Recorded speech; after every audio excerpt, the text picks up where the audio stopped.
Mr. President and Mr. Speaker, and members of the United States Congress, I come to this House of the People to speak to you and all Americans, certain that we stand at a defining hour. Halfway around the world, we are engaged in a great struggle in the skies and on the seas and sands. We know why we're there.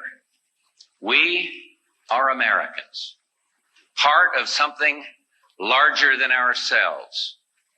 For 2 centuries, we've done the hard work of freedom, and tonight we lead the world in facing down a threat to decency and humanity.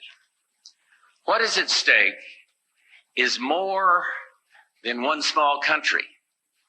It is a big idea, a new world order, where diverse nations are drawn together in common cause to achieve the universal aspirations of mankind: peace and security, freedom, and the rule of law. Such is a world worthy of our struggle and worthy of our children's future.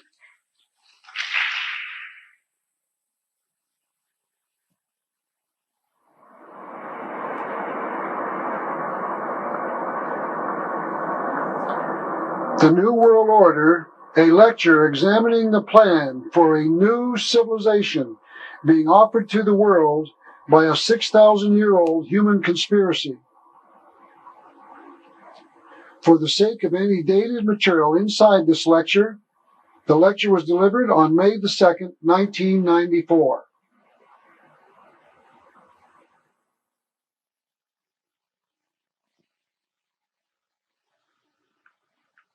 Good afternoon.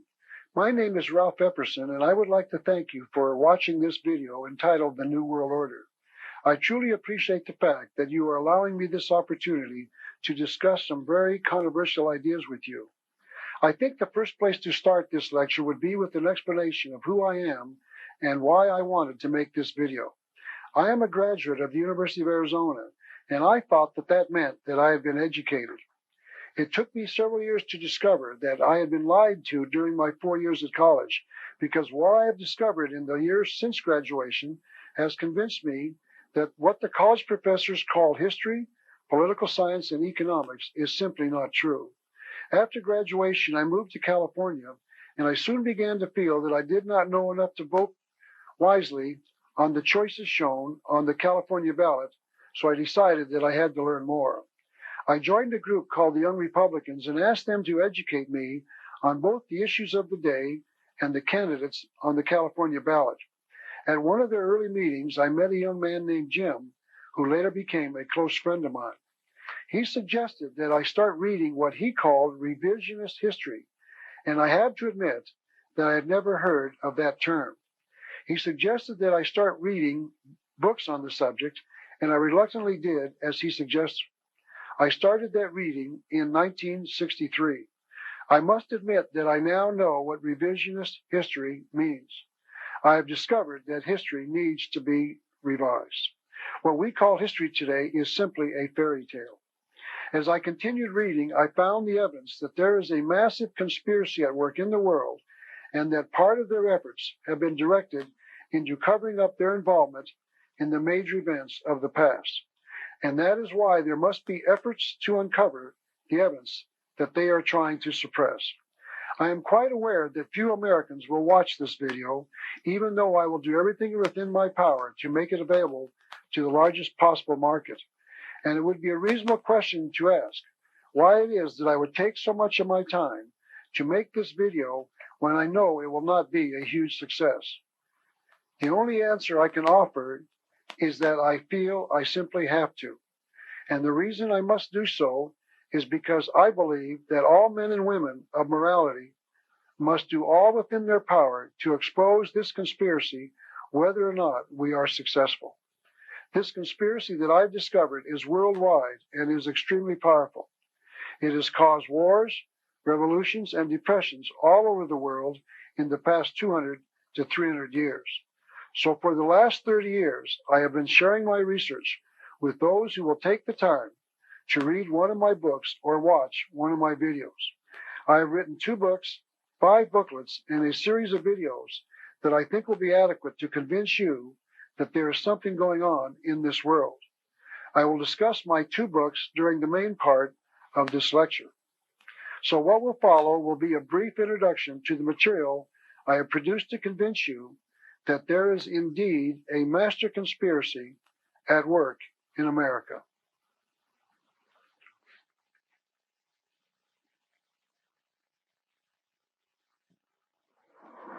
This is the first of my 5 booklets, and the title of this one is God Exists, and it presents the evidence that there is a God in the universe.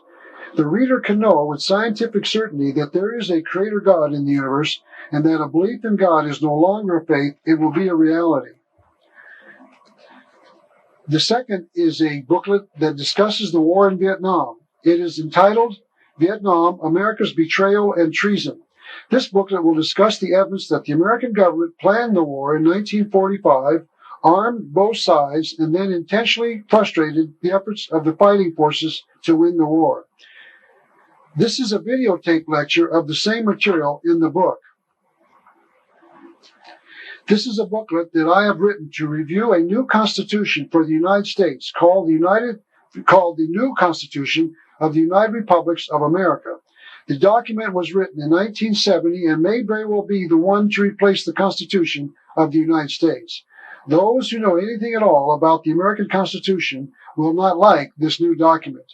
There will be no government-protected rights under this new Constitution if we adopt it. This is a booklet entitled Clinton's Conspiracy that discusses the evidence that our new president knows that there is a conspiracy at work in the world, and secondly, that he supports it. This book will document those statements.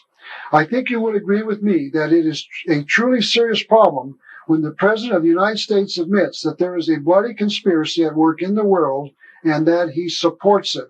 But that is exactly what Bill Clinton said. This is a video lecture presenting the same material as in the booklet. This is the 5th of these booklets, and it is entitled Jesse James, U.S. Senator. It is my contention that Jesse James, this nation's most famous outlaw, did not die in 1882 as history has recorded.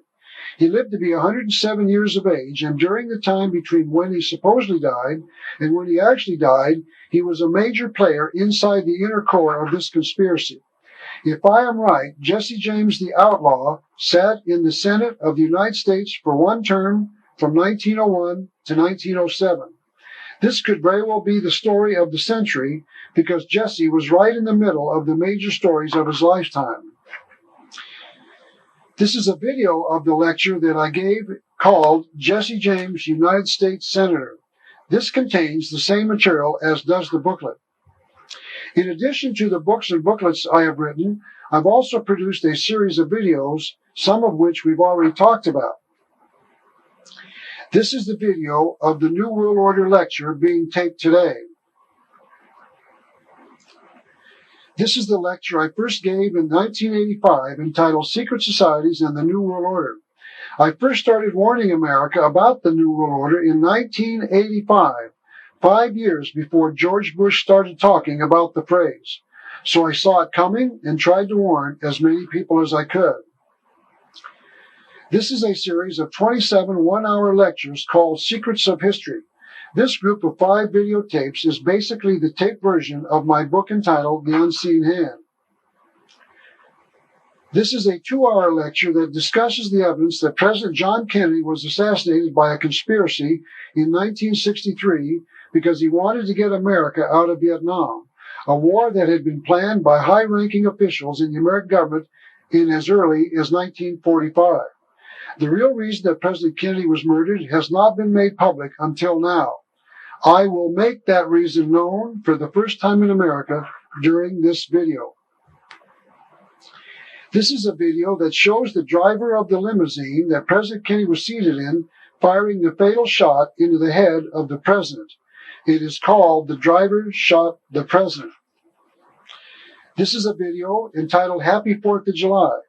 The American people do not know that the founding fathers of this nation created two separate federal governments when they wrote the Constitution of the United States, and that they gave one of those two governments absolute tyrannical power over the people of the United States, and that this is the government running America today. Big government is constitutional, and our founding fathers wanted it that way. This is a book that I did not write, but wish that I did. It is called The Law and was written in 1850 by Frederic Bastiat, a French statesman and writer.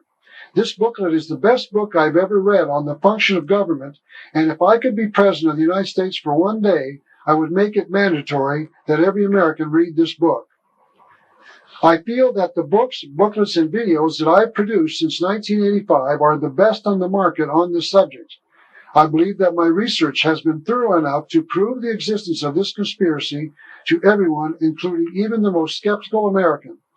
And the evidence that I have found for this lecture today will be very startling and frightening to the viewer. But I want you to know that I have spent 30 years of my life in researching the evidence that it is true. I also believe that the American people should know the truth about what those conspirators have planned for the future of America. As I continued reading after 1963, I continued to find the evidence that there is a massive conspiracy at work in the world, and that part of their efforts have been directed into covering up their involvement in the major events of the past. And that is why there must be efforts to uncover the evidence that they are trying to suppress. I am quite aware that few Americans will watch this video, even though I will do everything within my power to make it available to the largest possible market. And it would be a reasonable question to ask why it is that I'm making this video. And as I said in my introduction, I feel I simply have to. Because all moral men and women must do all they can to expose this conspiracy. Because, as I'm repeating myself again, to make the point, this conspiracy that I have discovered is worldwide and is extremely powerful. It has caused wars, revolutions, and depressions all over the world in the past 200 to 300 years.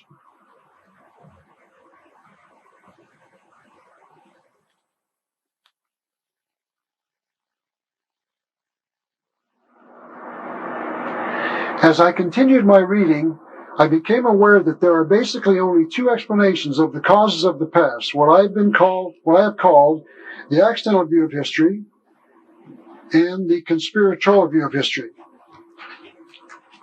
The accidental view holds that the major events of the past have occurred by accident for no determinable cause.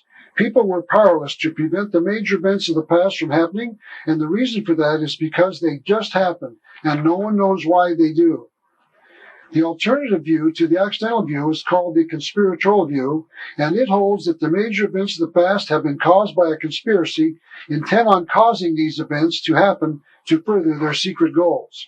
After some 22 years of studying what I then called revisionist history, I wrote and then published my first book entitled The Unseen Hand, An Introduction to the Conspiratorial View of History in 1985. This is a history book explaining why the major events of the past 200 years in America have occurred. This book does not explain why these events were caused to happen, just that there was a conspiracy behind their planning. So for the first 25 years of that research, I did not know what the motive of this conspiracy was. I had not done enough research into why they have been creating these events so harmful to the people of the world. I have been told by others that the motive of this conspiracy was money, but this view does not explain why this conspiracy has murdered millions of innocent people. I was told that the motive was power, but that does not explain why the conspirators have set out to destroy religion as they have. So I started looking into the true motive, and about 4 years ago, I think I found it. I now know why the world has been plagued by wars, revolutions, famines, and depressions. I now know why this conspiracy has been involved in the major events of the past. So in 1990, I wrote and then published my second book entitled The New World Order. It was my purpose to expose as much of the workings of this conspiracy at one time as I could. I want you to know that even though this lecture is about 14 hours long, it is still not long enough to cover what I wanted to put into it. There is a wealth of material that I have read that I felt could have been added, but that I thought should be left out only because it would take too long to cover. I know that this will be a long lecture, but I want you to know that I believe it could be the most important video you might ever watch. So please understand that this is only a small smattering of what I could have put into this lecture. I've actually tried to keep it as short as I could. There is something coming. This thing coming is not very pleasant, and it is called the New World Order. One of the things that has impressed me the most about what I found was the fact that I was not the only one who believed that this conspiracy exists. This is a book entitled The Externalization of the Hierarchy, written by Alice Bailey, a writer on occult, meaning secret, and hidden matters. She is a supporter of this conspiracy, one that I will be quoting quite frequently during this lecture, and this is how she sees how it has operated for centuries. The only thing that humanity needs today is the realization that there is a plan, which is definitely working out through all world happenings, and that all that has occurred in man's historical past and all that has happened lately is assuredly in line with that plan. This is Benjamin Creme, a believer in a new religion that is currently spreading all over the world called the New Age religion. He is also speaking about the coming New World Order all over the world. And he is not in opposition to the New World Order. He is in support of it. This is a book that he has written called The Reappearance of the Christ and the Masters of Wisdom. He wrote this on pages 28 and 29 of that book.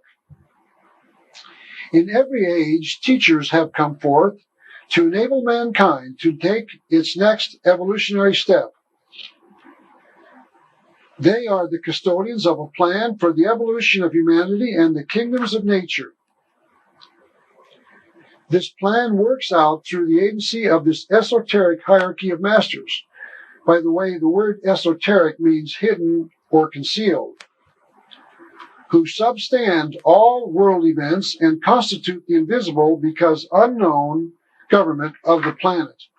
And on page 78 of his other book, entitled Maitreya's Mission, he tells us that the personnel, masters and high initiates of the hierarchy have worked esoterically, once again meaning they've worked secretly, behind the scenes of our everyday life. The spiritual hierarchy has been in existence for about 17 million years. So this is why I am making this video. I want you, the viewer, to know that there is a conspiracy at work in the world that is planning our future, and that future is called the New World Order. It might be helpful at this point to use a simple illustration for those who do not believe in the conspiratorial view of history. I am reminded of the little boy who goes to sleep at night only to wake up during the night because the boogeyman is in the corner of his room. The little boy screams, and his father comes into the bedroom, and the father asks for an explanation, and the little boy screams out that there is a giant boogeyman in the corner. The father looks and sees it, but he decides that he does not want to alarm his son. So he says that he cannot see it, that his son is imagining things. The boy repeats his claim. And the father says to the boy, well, if you pull the covers up over your head, the boogeyman will go away. The boy does that and looks again. And now, because the covers are blocking his view of the room, he can no longer see the boogeyman. So after a short time, he pulls the covers down to look in the corner again, and the boogeyman is still there. This conspiracy is like the boogeyman. It hides in the corner, and some people see it and are frightened. Some people see it and ignore it, and others do not want to see it at all. But ignoring the conspiracy does not make it go away. Pulling your head under the covers does not make the conspiracy go away.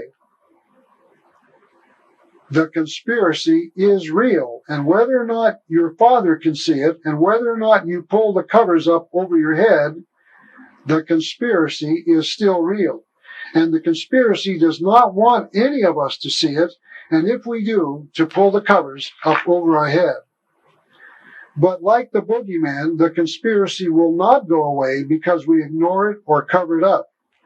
I intend on making this evidence that the conspiracy exists public so that the people of the world can prevent the future that the conspirators call the New World Order from coming into existence.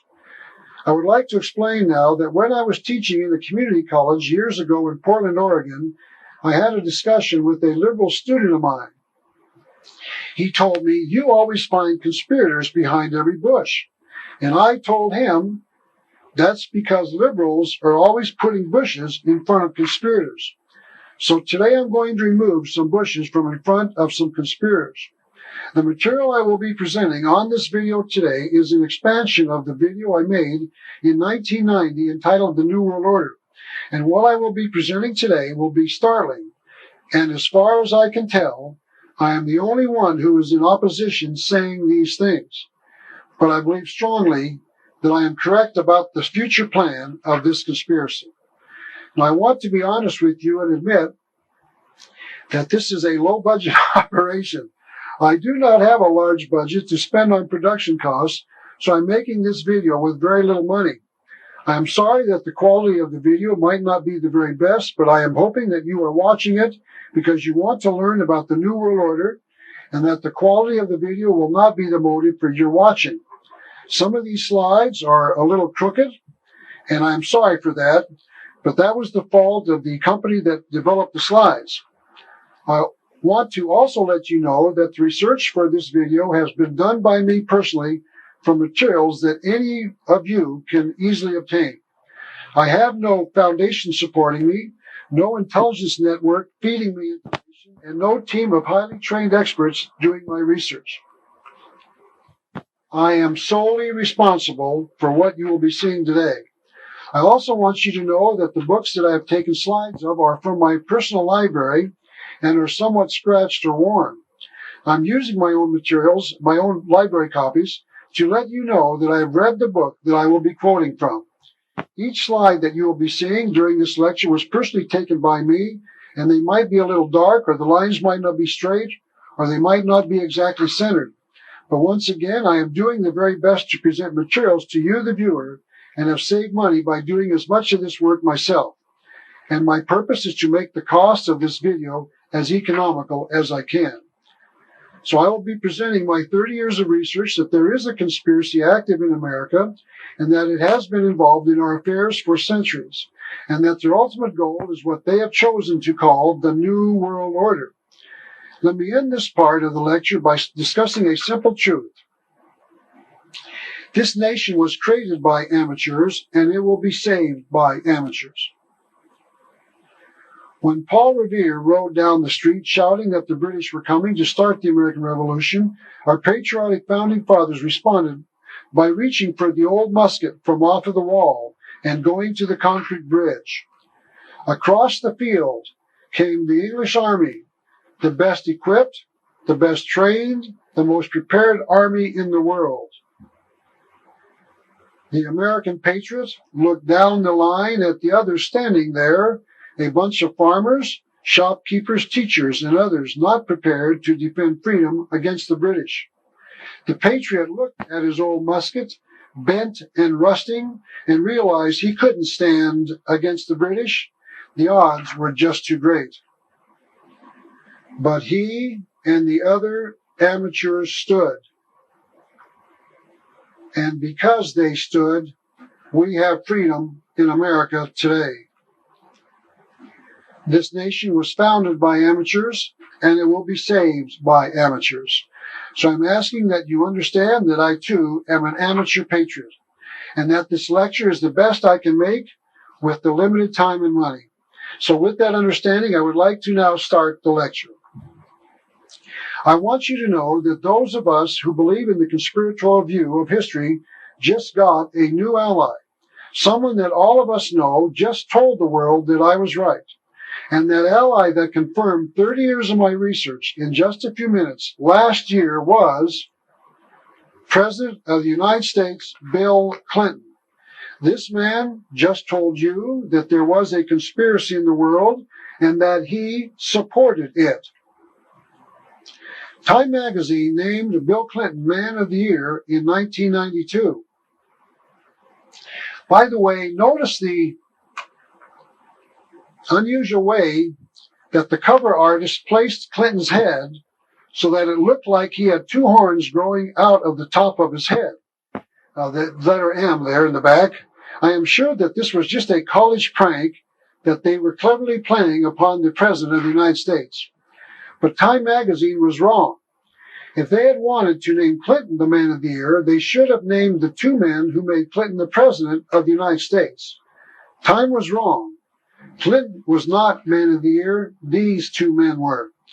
Most people would recognize John Kennedy as being the man on the left, but few in America will recognize the man on the right. First of all, I want to apologize to Time magazine. I made that cover myself by taking a real cover, cutting out the main picture, and substituting the pictures of the two men shown in the cover. But I wanted to make a point. These are the two men that Bill Clinton acknowledged were responsible for his involvement in politics. As Bill Clinton ran for the presidency, his past was brought out so that all could examine it. It is known that he went to Boys Nation in Washington during the summer of 1963. That was between his junior and senior years of high school. It was during that summer that young Bill Clinton met the president. This is a picture of young Clinton on the left, shaking the hand of John Kennedy on the right. This picture had to be taken sometime before the summer of 1963 because President Kennedy was later assassinated in Dallas, Texas on November the 22nd, 1963. During the campaign, Mr. Clinton wrote a book with his vice presidential candidate, Al Gore. That book was called Putting People First. It contains the thoughts of the two candidates and was published in an attempt to get the reading public more familiar with their stands on the campaign issues. On page 217 of the book, Mr. Clinton has recorded a transcript of his acceptance speech that he gave on the night of July the 16th, 1992, to the American people from the podium of the Democratic Convention. This would be the largest audience Mr. Clinton would ever have at one time without a commercial break, and he told the American people more than they cared to know. The transcript of that speech continues on for several more pages, and on page 231 he is quoted as saying, "As a teenager, I heard John Kennedy's summons to citizenship." So what he was saying was that he attributes his interest in politics to John Kennedy. He states that Kennedy gave him a call into politics, but the next sentence was where he told the American people more than they cared to know. Clinton said, "And then as a student at Georgetown," here, by the way, he was acknowledging that he went to Georgetown University in 1964 after graduation from high school. Georgetown University is somewhere near Washington, D.C. Now, going back to the quote, "I heard that call clarified by a professor I had named Carroll Quigley." So here he was identifying a professor he had at Georgetown named Carroll Quigley who really clarified or brought his desire to get into politics into focus. During the time that Clinton was at Georgetown University, Carroll Quigley, his favorite professor, was writing a book entitled Tragedy and Hope. This book was published in 1966, sometime during Clinton's sophomore and junior year in college, because it is known that Clinton graduated in 1968. This is what the book says about Dr. Quigley's background. Carroll Quigley, professor of history at the Foreign Service School at Georgetown University, formerly taught at Princeton and at Harvard. He has done research in the archives of France, Italy, and England, and is the author of the widely praised Evolution of Civilizations. He is a frequent lecturer and consultant for public and semi-public agencies. So the American citizen can now know what Quigley taught Bill Clinton and why our president acknowledged the debt to him as being the clarifier of his political views. On page 950, page 950 of Quigley's book, he wrote the following, and what I would like to do is read the quote in its entirety and then go back and review what he had just read.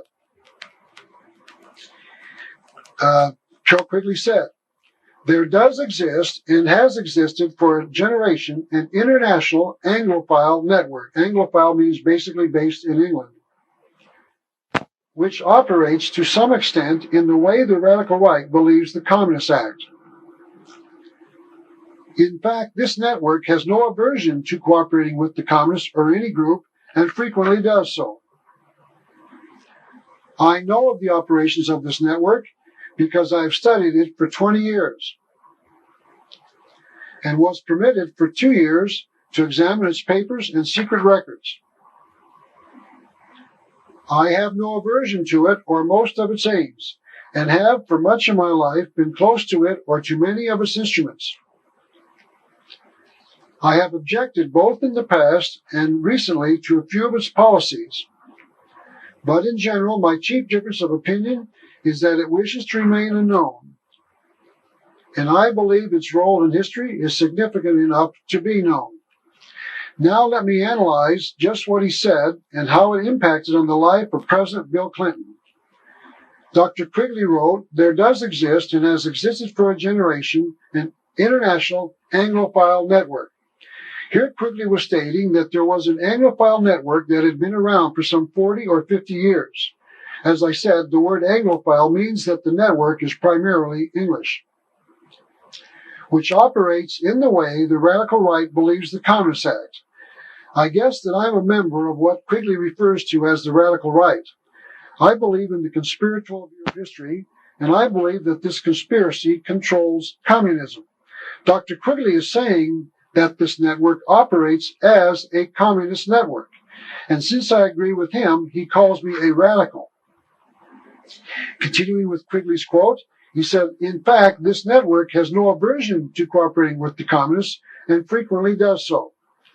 Quigley went on page 954 of his book, to say this: "It was this group of people who provided much of the framework of influence with the communists, which the communist sympathizers and fellow travelers took over in the United States in the 1930s.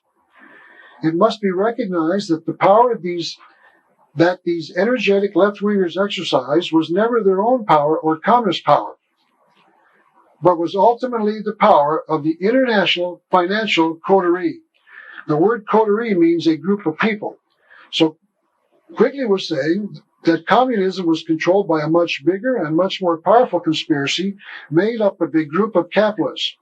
I made my discovery that communism was a part of something much bigger about the same time that Quigley wrote his book. I first started figuring this out in 1963, but didn't know that the communists were controlled by a capitalist conspiracy until maybe about 1968. I first read Kel Quigley's book probably in about 1970. So he confirmed what I already believed. I want to make the point very clear. Communism has been created by, controlled by, and sustained by what the world calls capitalism ever since 1848, when Karl Marx was hired by the very wealthy capitalists of his day to write the Communist Manifesto. So Quigley is telling the world what anyone can find out if they only do a little research. Quigley continued, "I know of the operations of this network because I have studied it for 20 years. Here Quigley is saying that he first became aware of this conspiracy around the end of World War II. Quigley continues, "and was permitted for 2 years in the early 1960s to examine its papers and secret records." Quigley is telling his readers that this network wanted him to make their existence public and invited him into their papers and secret records so that he could document its existence from their own materials. It is important at this point to point out that this network was admitting that they were a conspiracy because the word conspiracy is defined as 2 or more people meeting in secret for an evil or illegal purpose. So Quigley was helping to expose a conspiracy at their own request. Quigley continues, "I have no aversion to it or most of its aims, and have for much of my life been close to it or to many of its instruments." Here Quigley is taking a rare and extremely unusual step. He is admitting that he has no problems with what this conspiracy is or has been doing. Dr. Quigley tells us what the goal of this conspiracy is on page 324 of his book. The powers of financial capitalism, meaning these conspirators, had another far-reaching aim, nothing less than to create a world system of financial control in private hands, able to dominate the political system of each country and the economy of the world as a whole. He went on to explain how the system would work. This system was to be controlled in a feudalist fashion by the central banks of the world acting in concert, by secret agreements arrived at in frequent private meetings and conferences. Notice that the conspirators want the world to be operated in a feudalist fashion. Feudalism is defined as an economic, political, and social system in medieval Europe in which land worked by serfs who were bound to it was held by vassals in exchange for military and other services given to overlords. A serf is defined as a person in feudal servitude bound to his master's land and transferred with it to a new owner. So a serf owns no property. A vassal is a person who held land in a feudalist system, doing homage and pledging fealty to an overlord, and performing military or other duties in return for his protection. Fealty is defined as the duty and loyalty owed by a vassal or a tenant to his feudal lord.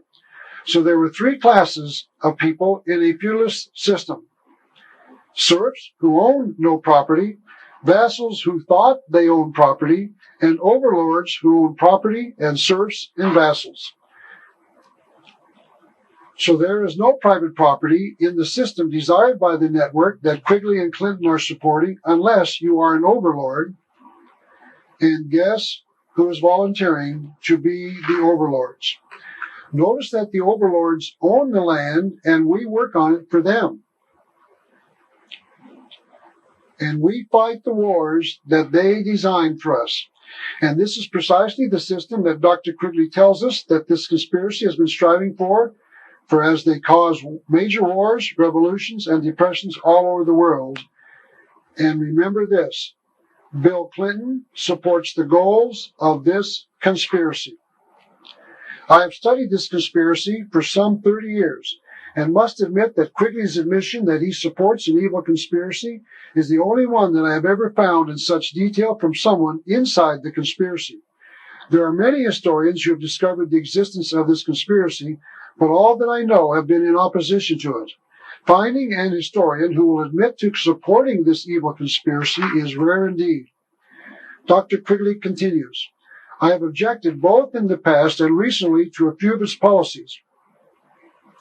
But in general, my chief difference is that it wishes to remain unknown, and I believe its role in history is significant enough to be known. So this is why Quigley entitled his book, Tragedy and Hope. Apparently he felt that it was a tragedy that they wished to remain unknown, but that they were the hope of the world. So Professor Quigley knows there is a conspiracy, and Quigley taught Clinton. And this conspiracy made Clinton president of the United States. And if you want to know how it is possible to know that Bill Clinton bought into the conspiracy and that we can know that he too has no aversion to it, you need to read my booklet entitled The Clinton Conspiracy.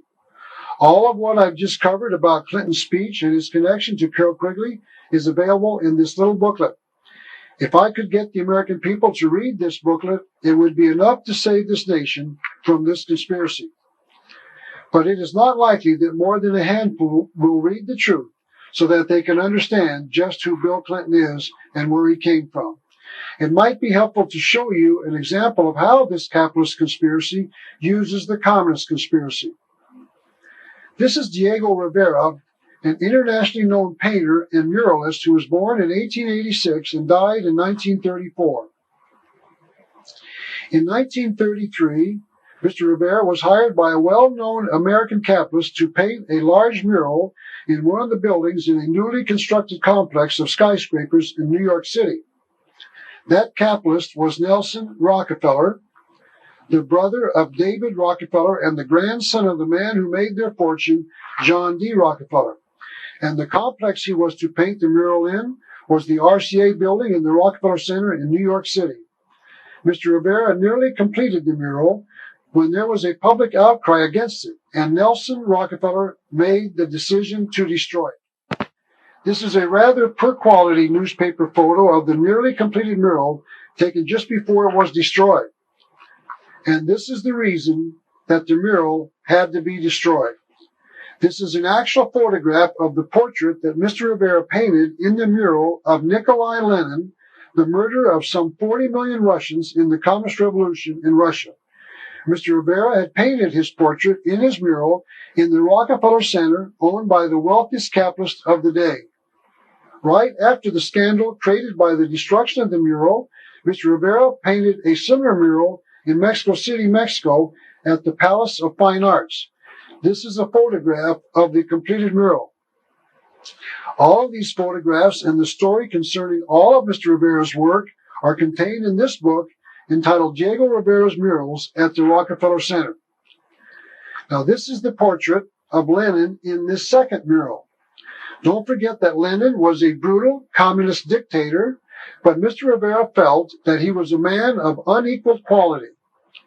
And in this section of the mural, he included the portraits of Karl Marx on the right, Friedrich Engels to his right, and Leon Trotsky on the left with the glasses. Karl Marx and Friedrich Engels were the so-called fathers of communism, and Leon Trotsky was a fellow murderer with Nikolai Lenin, because the two of them created the bloody Communist Revolution of 1917 in Russia. And Diego Rivera painted their portraits in his mural in Mexico City. But is it possible for the skeptic to say that Nelson Rockefeller did not know that Mr. Rivera was a communist sympathizer, and that he did not know that he would paint the portrait of Nikolai Lenin in his mural at the Rockefeller Center? But that just is not true because of two reasons. Rivera had submitted a sketch of the mural to Nelson prior to his being commissioned to paint the mural, and that sketch contained the portrait of Nikolai Lenin. That means that Nelson knew that the mural would have a picture of Lenin in it before it was painted. But more importantly, Diego Rivera joined the Mexican Communist Party in 1922, 11 years before he was commissioned to do the mural. In fact, Mr. Rivera became a staff member of El Machete, the newspaper of the Communist Party of Mexico. Irene Herner de Loria, the author of the book on Diego Rivera that I showed you a slide of, said this about Mr. Rivera. He saw his life as part of a group with the mission of implanting the socialist dream of Marx and Lenin in Mexico and all of America, and thus making it a reality. Mr. Rivera was asked to remove the portrait of Lenin after it was completed, but he refused, and the decision was made to destroy the entire mural. So here we see the connection between the communists and the capitalists. Dr. Quigley was right. Communism has been controlled by the capitalists for nearly 150 years. Now, I want to warn you that what I've discovered about the New World Order is not very pleasant. So I must warn you, you will not like what I'll be discussing during this lecture. I am sorry for that, but I feel that I have to bring you this information, whether it is pleasant or not. I'll be identifying the motive of Clinton's conspiracy in this lecture today. And I must tell you that this information will offend some of you. I'm also sorry for that, but I must tell the truth as it is and hope that those offended by it will want to take some corrective action. I want you to know that if I don't offend you, I want you to take offense that I didn't offend you, because I want to offend all of you equally. I want some of you to complain after watching this video that you were offended that I did not offend you with some of my comments. As I said, I want to offend all of you equally. Next, I would like each of you to know that I would like to impanel each of you viewing this video as a member of a jury. And as jury members, you will be asked to disregard all of the previous ideas you might hold about the conspiratorial view of history. I will ask that each of you honestly listen to all the evidence that I will be presenting. After you have heard the material in this lecture, then you will be free to reach your verdict as to whether or not you have believed my presentation. Therefore, I'm asking that each of you open up, allow me to present the evidence that the conspiratorial view of history is indeed the correct one, And the only way that I think we can prevent what this conspiracy has in mind for us is to educate others. So to educate as many as I can reach, I'm giving any one of you watching this video permission to make copies of it for any purpose whatsoever. I want as many people as is possible to see this material, and I'm hoping that each of you will arrange to make copies of this video lecture so that you can give them to others. And please help me in getting this material into the hands of the American people. I am going to expose a gigantic conspiracy that has been involved with more bloodshed than the moral mind can comprehend. The goal of this conspiracy is simply to create a new world order. And that future is so horrible that anyone who knew what they had in store for them before it was set into place would do all within their power to prevent it. And the only way that I think we can prevent what this conspiracy has in mind for us is to educate others.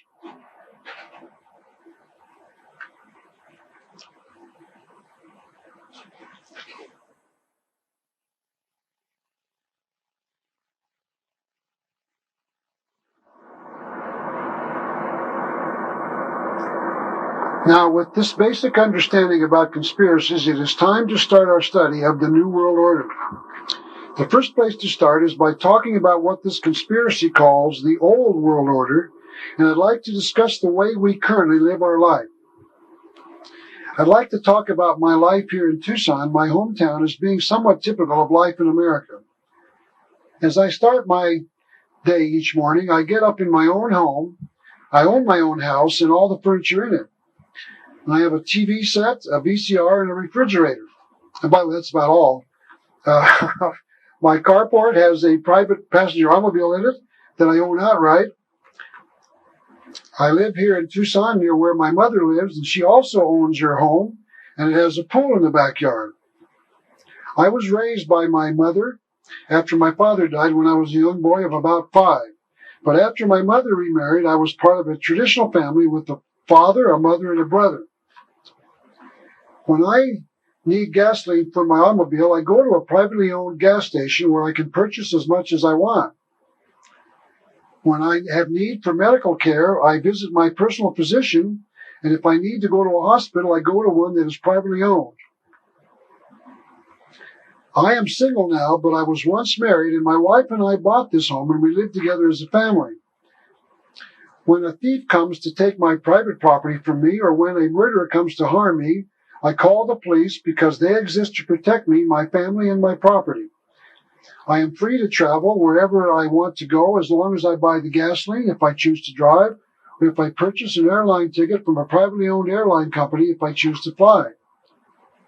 If I had had any children during my marriage, they would have been raised by my wife and myself as their parents and put into a private school because I was responsible for their care and education. And I worship the God that I believe in. I am free to exercise my religious views as long as they do not infringe on the rights of others. Notice that all I have described so far is based upon my right to my own life, my right to private property, and my right to marry. It's also based on my right to live with my wife or my parents if I choose to do so, and my right to practice my religion. And this is only a partial list of the rights that I believe I possess. But I am listing these few because I want to keep my illustration simple. Now, why do I choose to live this way? I was given free choice by the God that I worship. He gave me the ability to think. And because many people worship the same God, many people decided that we should live in a family, we should have the right to private property, we should have the right to practice our religion, and we should have the right to defend our right to life. In other words, each of us has been given the God-given right to life, liberty, and property. And since each of us has the right to defend ourselves against the murderer and the thief, we can give that right to government. However, we can only give to government the rights that we have ourselves. We can give to government no more power than we have ourselves, either individually or collectively. We cannot give to government any right that we do not have ourselves. Since I do not have the right to take your private property from you, I cannot give that right to government. And since I do not have the right, we do not have that right. And since we do not have the right to give government that power, then government does not have that right. But government is taking the property from one and giving it to another, and one can only wonder where they got that power if we didn't give it to them. And I'll discuss the reasons why the government does this in a few moments.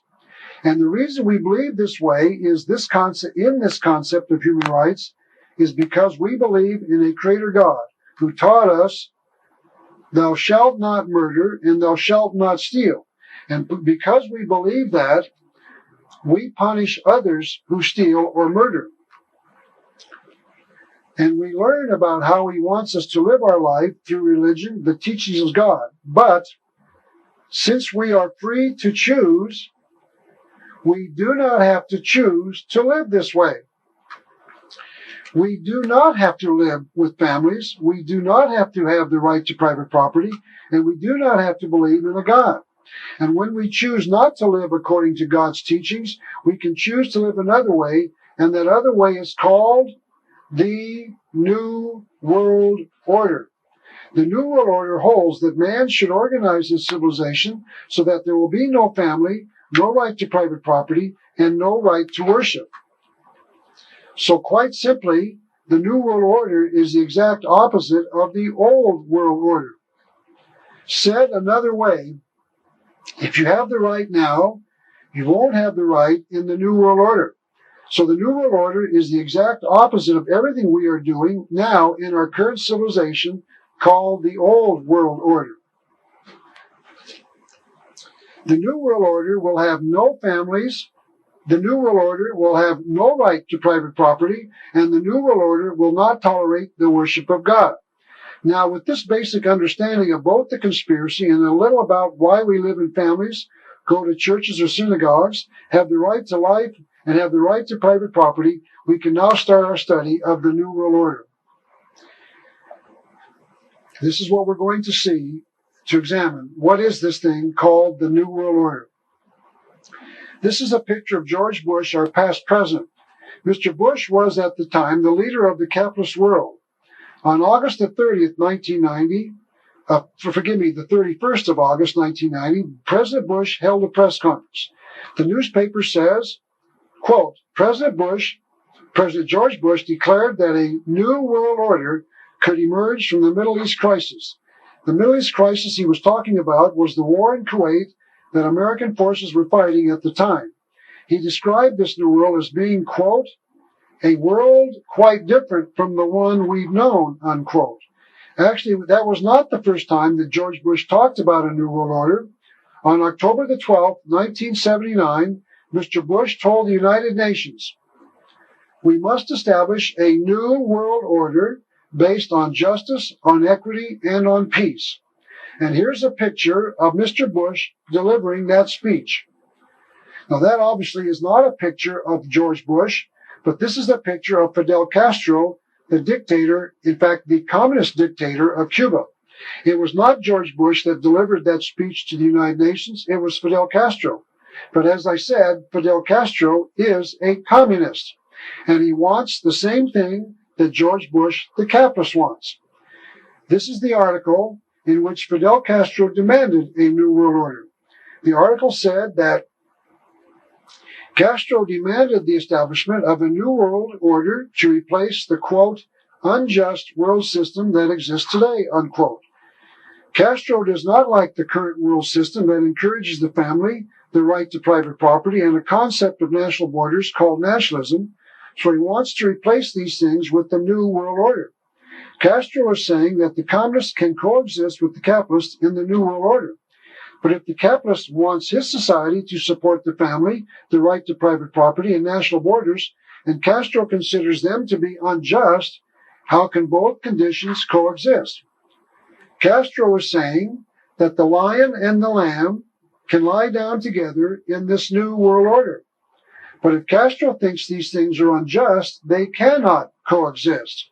The New World Order must either tolerate families, private property, and nationalism, or they will not be allowed to exist.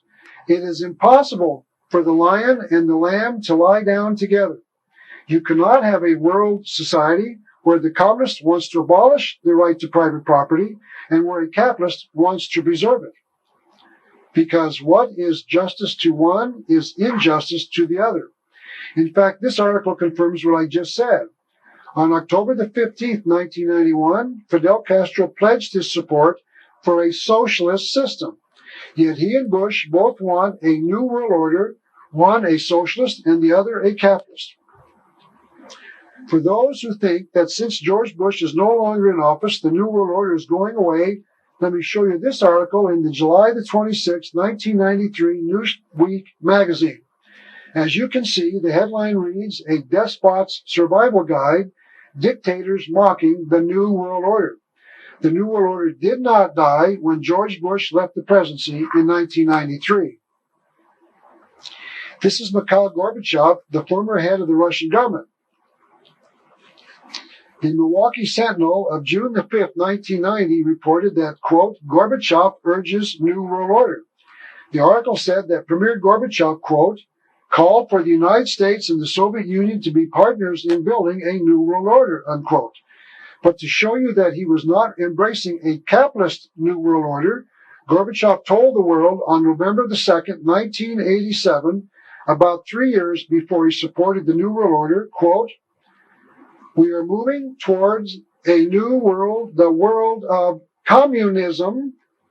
We, meaning the communists, shall never turn off that road." He said that they would never, and I repeat, never turn off the road of communism. That means that he envisions the New World Order as being a world of communism. Now, this might very well be the flag of the New World Order. It was being put up during a Ronald Reagan summit meeting with the head of the Soviet Union in December of 1987. It shows the national emblems side by side. So the world has to answer the question, how can a communist coexist side by side with a capitalist? How can a communist want the same thing that a capitalist wants? We have been told that these two are enemies, but here we see that they both want the same thing. How can that be? I want you to know there is an answer, but it is not the answer that the world wants to hear, because communism and capitalism are not enemies, they are allies. They both want the same future. This is the first clue that something is wrong with the New World Order. Now, do not ask how this can be, because if you do, you will not like the answer you will be given. A Soviet communist stated it quite clearly.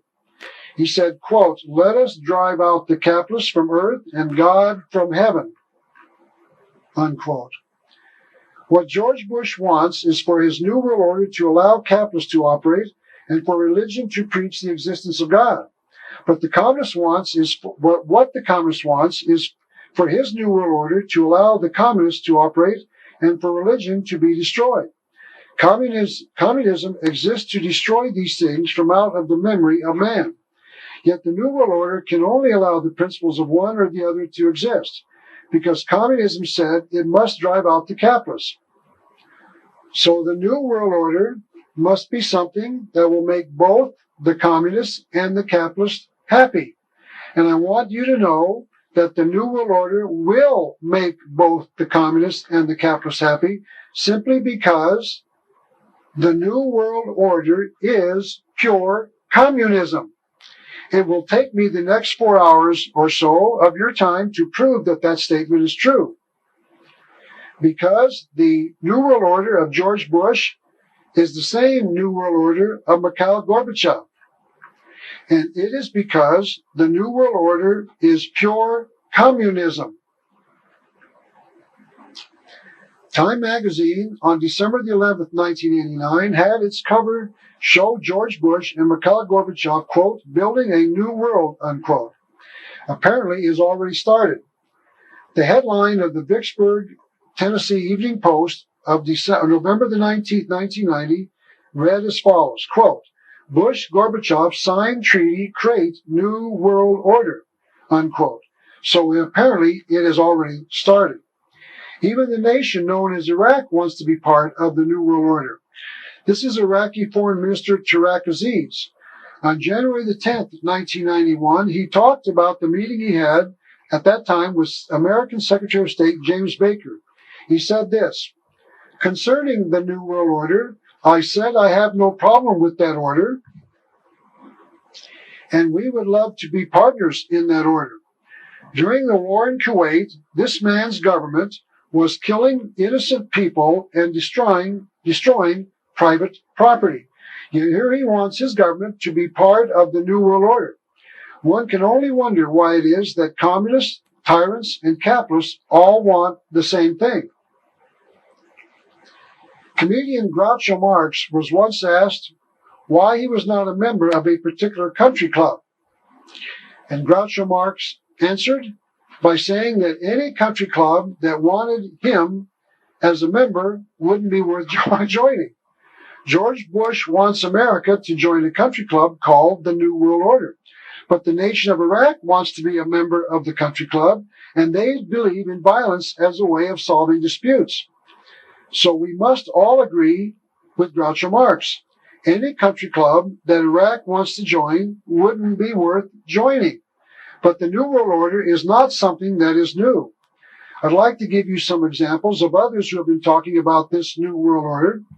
They've been talking about it, but we just haven't been listening. On January the 30th, 1976, a new document called the Declaration of Interdependence was introduced to the American people.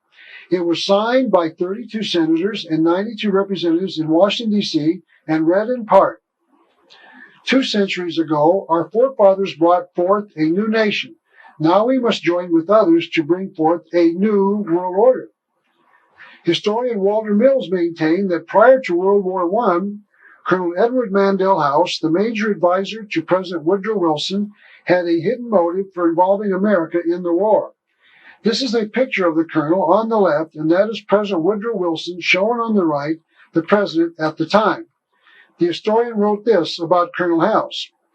"The colonel's sole justification for preparing such a batch of blood was his hope of establishing a new world order of peace and security." The Associated Press reported on July the 26th, 1968, that New York Governor Nelson A. Rockefeller says, as president, he was running for the presidency at the time, as president, he would work towards international creation of a new world order in 1968. George Bush didn't talk about it until 1990. So this is not a new concept. It goes back until at least prior to Colonel Edward Mandell House. What is this country club that communists, tyrants, and wealthy capitalists want to join? Once again, what is the New World Order? Adolf Hitler, the socialist head of the German government during World War II, also spoke about a New World Order. He said, "National Socialism will use its own revolution for the establishing of a New World Order." So now we have socialists also in favor of the New World Order, favored by communists, tyrants, and capitalists. Adolf Hitler killed 50 million people in World War II. He called his New World Order a 1,000-year Reich. His New World Order was going to last for 1,000 years. Later on, we will see that George Bush's New World Order will also last for 1,000 years. And the reason for that is that both men wanted the same thing. On October the 27th, 1941, just before World War II started, President Franklin Roosevelt went on national radio and said, "Hitler has often protested that his plans for conquest do not extend across the Atlantic Ocean. This is his entire design of his New World Order."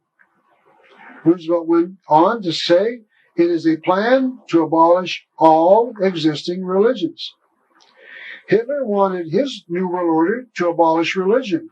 George Bush wants his New World Order to abolish religion. Hitler wanted his New World Order to last 1,000 years.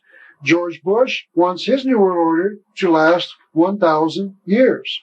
And certain people are volunteering the United States as the nation which is going to put the New World Order into place. Former Secretary of State Henry Kissinger said this on April the 18th, 1975. Our nation is uniquely endowed to play a creative and decisive role in the new order which is taking form around us. The United States is going to give the world a, quote, new order, unquote. The New World Order was already taking shape in 1975, 18 years ago. And we even have a master strategy to get the world to accept the New World Order. The April 1974 issue of Foreign Affairs, the quarterly periodical issued by the Council on Foreign Relations, perhaps this nation's most powerful organization, had an article in it by Richard N. Gardner, the former Deputy Assistant Secretary of State for International Affairs, International Organizations in the John Kennedy and Lyndon Johnson administrations. In that article, Mr. Gardner said, "We are likely to do better by building our house of world order from the bottom up rather than from the top down. An end run around national sovereignty, eroding it piece by piece, is likely to get us to world order faster than the old-fashioned frontal assault. But the basic reason that these planners feel we need a new world order, a new way of doing things, was expressed by Manly P. Hall, perhaps the world's leading authority on the occult world of secret societies, who wrote this in his book entitled Lectures on Ancient Philosophy. He told us why we need to change the way of doing things. The time has not yet arrived when the average man is strong enough or wise enough to rule himself." And he explained who he considered worthy enough to rule those of the world considered by the experts to be incapable of governing themselves. He wrote, "Never will peace reign upon the earth until we are ruled by the fit." And another told us a little about just what this new way of doing things was going to be like. Aldous Huxley wrote a book entitled Brave New World Revisited, and he wrote this as follows. "The older dictators fell because they could never supply their subjects with enough bread, enough circuses, enough miracles and mysteries. Under a scientific dictatorship, education will really work, with the result that most men and women will grow up to love their servitude." Of course, servitude is another word for slavery, and will never dream of revolution. There seems to be no good reason why a thoroughly scientific dictatorship should ever be overthrown. Now, why would anyone want to destroy religion? Alice Bailey answered that question on page 201 of her book. "The emergence of a world religion is necessarily a profound difficulty. The new world religion is nearer than many think. The reason these people want to destroy religion is because they want to replace all religions with their new one. Alice Bailey is right. The new world religion is nearer than many think." Now, there are many who want to abolish religion. There is a new religion spreading around the world called the New Age religion. I briefly mentioned it before, but it is time to take a longer look at it. One of the more articulate of their writers is Terry Cole Whitaker, a former Christian evangelist. She apparently felt that Christianity did not meet her needs, so she renounced her ministry and started teaching the New Age religion. And she has written this book entitled The Inner Path. In this book, she wrote, "There will be no more God of vengeance for us to fear, and therefore no more God-fearing people. The New Age will mean the end of religion." She wrote that it will also mean the end of government. Everyone will govern themselves. There will be no more tyrants. I'm sorry, I've got to get the next slide here. There will be no more tyrants and no more organizations to tell us what is good for us and what is bad. Notice that she called religion tyranny. This is a very common position for those New Agers and others to take, as we shall continue to see. And Terry Cole Whitaker tells us that this will be the future of the New World Order. The New World will be a world in which there will be none of the things that make up the misery of the world today. The things that make up the misery of the world today are the things that guide our present civilization, meaning the old world order. Now back to Terry Cole Whitaker. We have an opportunity to create a new reality and to put an end to the old. If each man and woman is to decide for themselves what is right and wrong, there is no such thing as sin. Terry Cole Whitaker believes this as well. She wrote, "You are guiltless. None of what you have done is wrong in the highest sense. There is no such thing as wrong in God's world." And then she went on to say, "The good news is that sin is nonsense." What she is saying is that God messed up the universe, and Lucifer and man's mind, his reason, will straighten it all out. That's what the New Agers believe. Then she continued, "There is no one single right way and no one single truth. Everybody's truth is right for them. It's all right to do whatever brings you happiness. Worship yourself. You are the light." This is the teaching of the public schools today in America in the field of sex education. It is being taught without any morality. There is no morality in the sex education teaching in our schools today. Each individual decides what is right and wrong for themselves.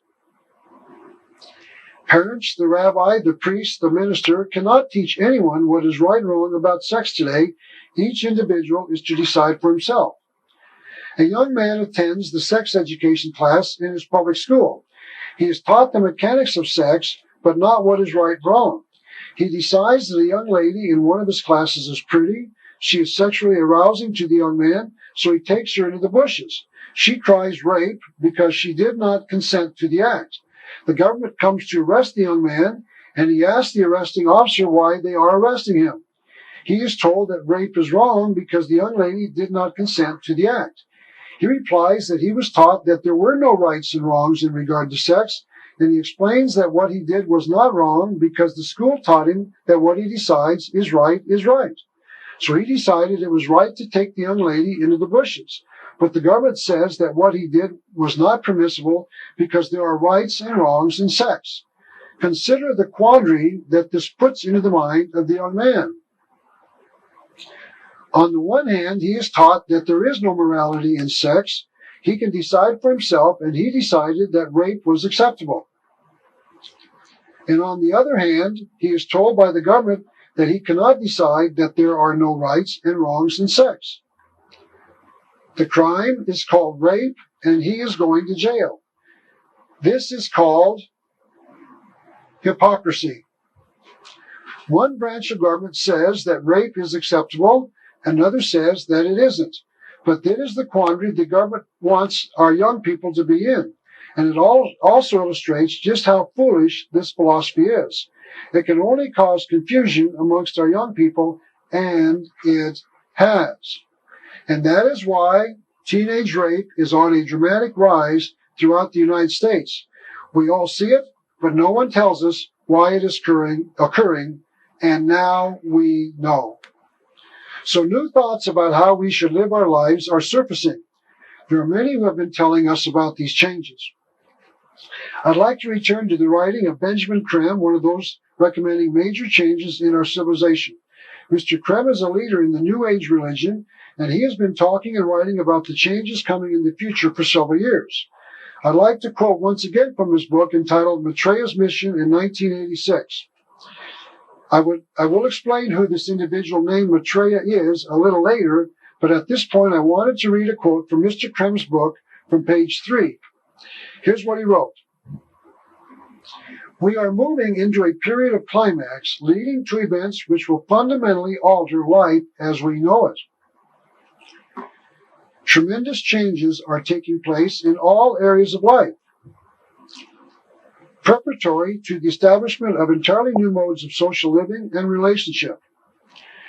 We are standing at the beginning of a new era, a new cosmic cycle." So Mr. Creme is telling us that tremendous changes are coming. We are going to alter life as we know it. He went on to say, "We are about to witness profound changes in all our institutions and structures, political and economic, religious and social, scientific, educational, and cultural. Eventually, this will mean total change of all of our institutions. So people are talking about changing our civilization, the way that we live our lives. We will continue our study of this New World Order after this break.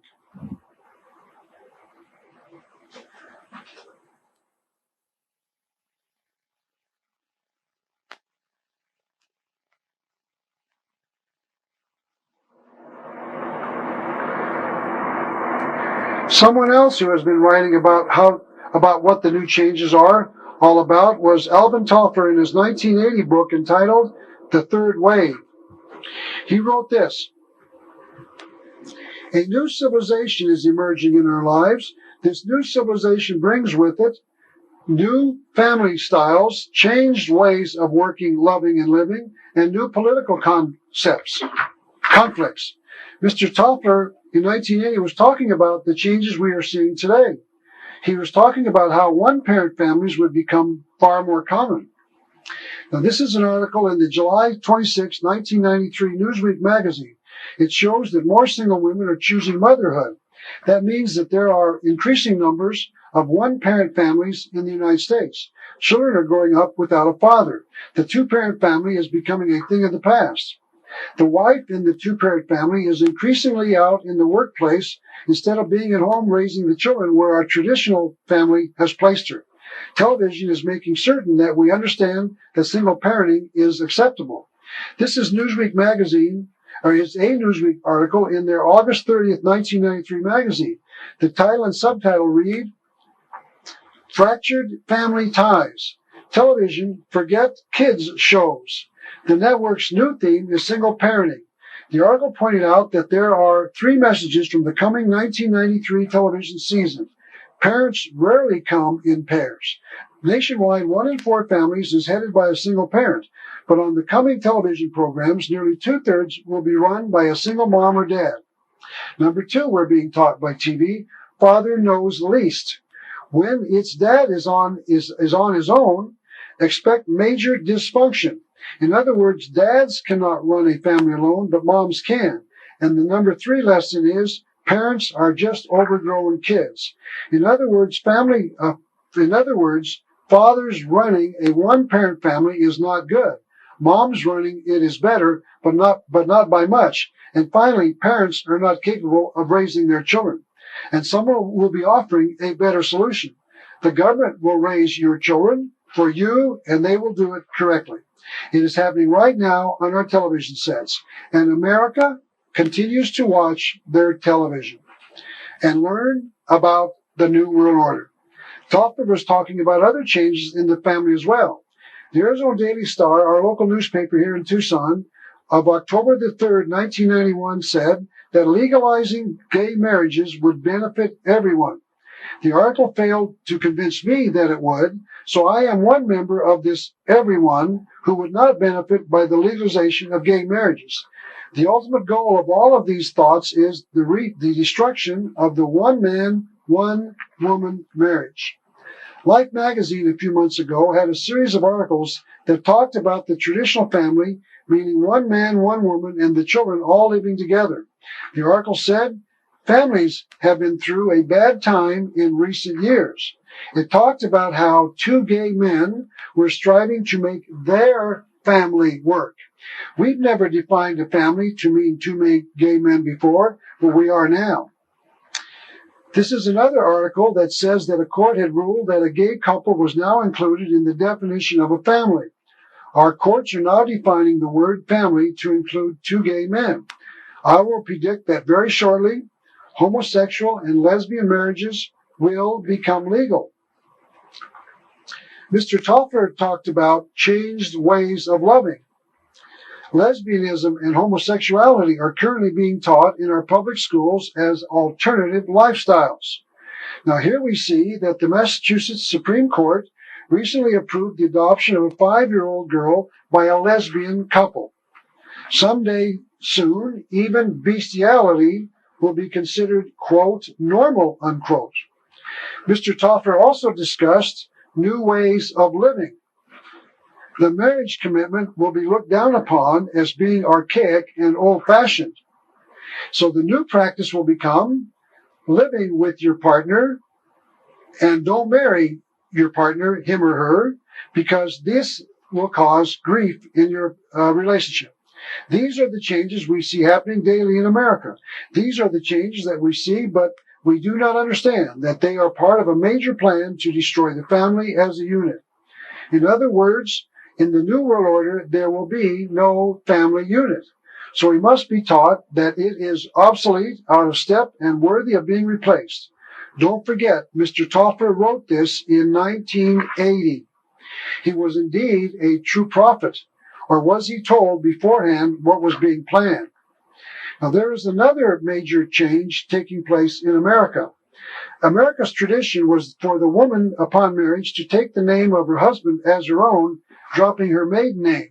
Now she often takes her mother's maiden name or her former maiden name and hyphenates it, such as Margaret Joan Smith. This is a move from the traditional position where the woman took her husband's name.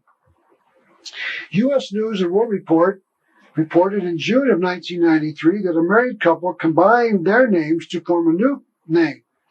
Her last name was Flaherty, and his last name was Flaherty, and her last name was Silverman, so they combined their names so that both now became Flaherman. So I guess we will see more of that in our society. In the New World Order, meat eating will be replaced with vegetarianism, which will become mandatory. Benjamin Creme, a believer in all of these changes, wrote on page 193 of his book, "Out of this change will come a vegetarian diet for mankind. This will be the norm. In the New Age, vegetarianism will become the norm. It does become necessary. So in the New World Order, there will be no meat eating. In fact, everything is going to change. Even the differences in the sexes will be eliminated as much as can be achieved by the planners. This is already happening in our world. Take, for instance, the case of Michael Jackson, perhaps the world's biggest music star. Now, why is he such a major media personality? Why does the major media tell us about his every move?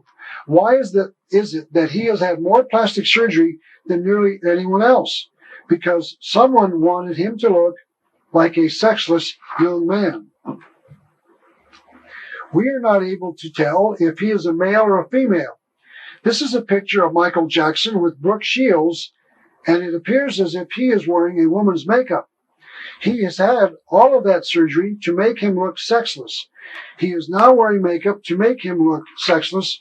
And the question we are to ask ourselves when we see Michael Jackson, is he male or female? He looks like his sisters, but the world tells us he is a man. But the question is why he has allowed himself to be made to look like a sexless young boy-girl.